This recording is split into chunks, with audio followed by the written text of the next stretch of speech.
YouTube, what is up and welcome back to another video.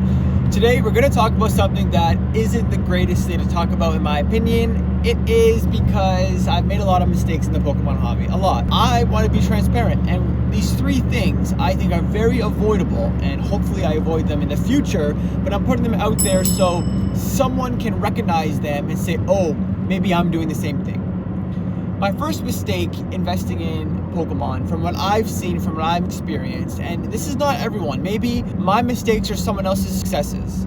The reason why it's my mistake is this. So in Sword and Shield era, I was investing a lot, as you've been following the channel, I've been investing a lot in Japanese cards. Not so much sealed product, but singles. And for example, I have a lot of PSA 10s alternate arts in Japanese. I have the Leafeon VMAX, I have the Moltres V, I have the Blaziken VMAX, I have the Gengar VMAX. I have a lot of Japanese PSA 10 cards. The reason why I say it's a mistake, because have I made 2x my money in basically all of them?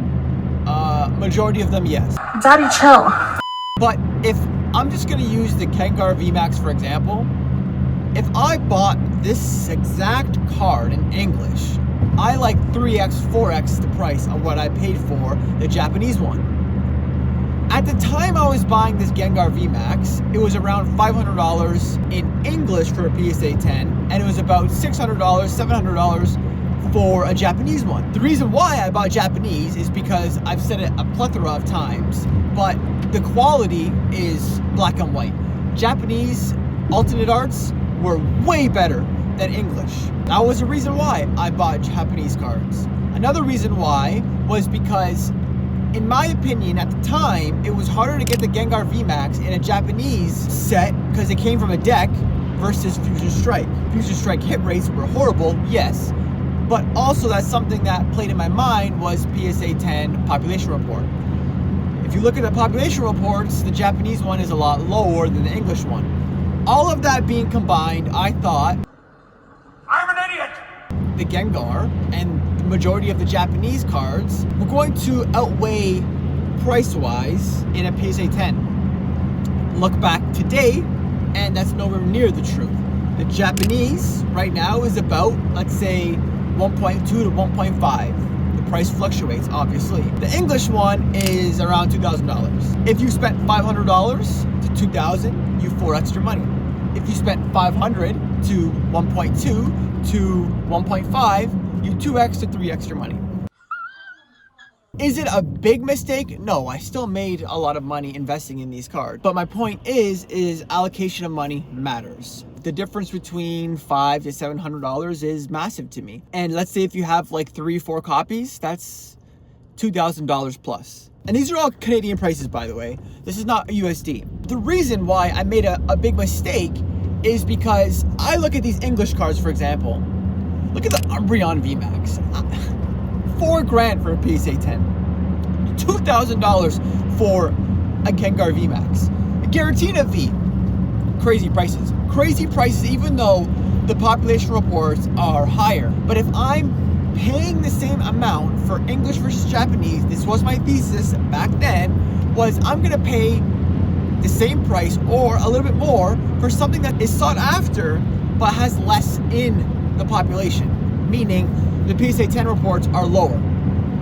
And even the Blaziken VMAX, you know, it has a lower population report, but it's just cheaper because the demand, I guess, from right now is lower than the English. So even the English cards being high populated and have higher demand, the price is going to reflect that. And that's where I made a massive mistake. For my future in Scarlet and Violet especially, when I see those big cards that are going to be expensive, I'm going to buy a couple of them English versus Japanese and PSA 10s and raw, to be honest.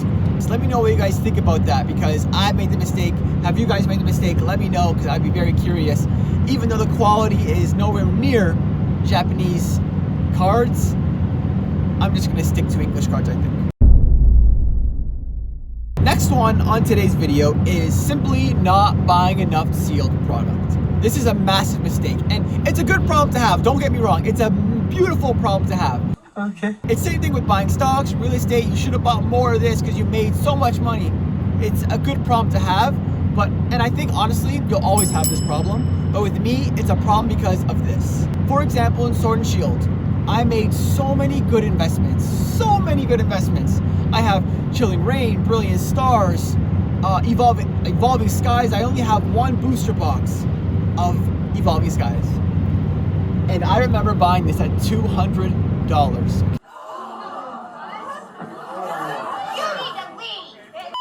Okay? And in my head, the second I got in the car, I was with my girlfriend, Josie. Hey guys. Oh, I'm so nervous. And the second I saw it, I sat down in the car and I looked at this box. I'm like, this booster box is gonna make me so much money. And I knew it from day one. I knew Evolving Skies, even at $600 was stealing money. But I was getting it at $180 plus tax was $200. And I told myself it's gonna be a lot of money. And I only bought one. And I remember holding a case of it. And I never thought after buying one, I should keep buying. I was buying single cards and I was buying all of these things to add to my collection, but I should have bought more of Evolving Skies. I should have bought more of Brilliant Stars, Chilling Reign, Fusion Strike, because I have all of these sets sealed. My sealed collection is a lot. I have around $25,000 worth. Not anymore because I've sold around $5,000, as I said in previous videos. I have been selling a lot of stuff. I should have kept buying these boxes that I knew that were going to be gold. You know, because once you have gold, you shouldn't sell gold. You should keep holding it because the whole point of investing is to find gold. And like, yes, this is another thing I'm going to talk about later on in this video. But when you find gold, you do have to sell it. But you want to keep some of it because you know it's going to keep going up. In my opinion, Evolving Skies is going to keep going up and up and up. But I can't take profits. Well, I don't want to take profits in Evolving Skies, for example purposes, is because I only have one booster box. You know, I should lock in gains right now, which would be like, I don't know, 5x at least my money. I think it's almost like a 10x my money. Nice. I just don't want to because one, I don't want to get rid of the only booster box I have because it's such an accomplishment and it's such a great feeling of knowing that you made a good investment. And to have it, it's not locked in gains. Yes, it's only paper value, but it's tough for me to sell it because it's my only one and I'm proud of it. And because it's so rare now and so expensive, I don't want to sell it. But if I had 3 of them, maybe I would sell 2 or maybe I would sell 1 to lock in some gains. That's what I mean by when you invest in something, don't buy 1 of this and 1 of that, 1 of this. When you want to invest in a set, buy at least a case. Because yes, you're going to feel the pain in the short term, but if that investment goes up 2x, 3x, 4x, 5x, 6x, etc., you're going to want to have more than one booster box. But of course, you have to weigh your risk reward of if this set doesn't work out. But we've all seen from historical data that normally sealed products tends to go up. Allocation of money matters most. But if you have one of them, it's painful to sell that one and then you got to restart putting money and allocating it somewhere into a newer set. That's what I'm doing right now is I'm selling a lot of things. I'm taking a large portion of that to buy a car, yes, but I also want to take some of that profit, lock it in, and buy new Scarlet and Violet sets. If you want to see a video of me buying new Scarlet and Violet sets, let me know, because I have some sets that I have in mind that I'm going to buy, but I'm just being a little bit patient just because the market is so hot. Now to sum up this video, and it's the most important thing to do, is take profits. The reason why I'm selling so much things right now in this Pokemon market is because things can't even go on the Pokemon Center website and stay on there for a day. The market is hot. And me as an investor, these are the markets that you want to have when you have a collection like mine. I had around $25,000 worth of a collection. I'll show you it here. This is what my collection originated from. And I've sold around $5,000. And is it painful? Yes.